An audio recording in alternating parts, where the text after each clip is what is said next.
তো শনিবার ছিল, তো শনিবার তো ছেলে মেয়ে আমরা সবাই নিরামিষ খাই। তো ওরা বললো রাতে একটু লুচি খাবে, তো এই জন্য লুচি বানিয়ে নিলাম।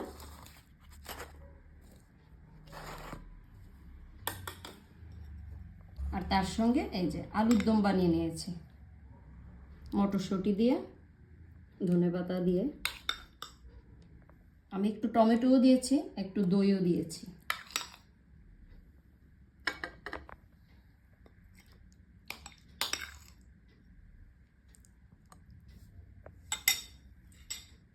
আর এখানে তো চট করে রসগোল্লা কাছে ধারে পাওয়াই যায় না, তো এই জন্য,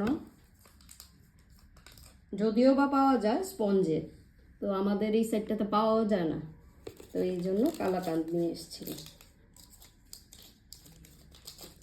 লুচির সঙ্গে তো একটু মিষ্টি খেতে সবারই ভালো লাগে, তো ওই জন্য যেটা পাওয়া যায় কালাকাঁদ এটাই নিয়ে এসেছি।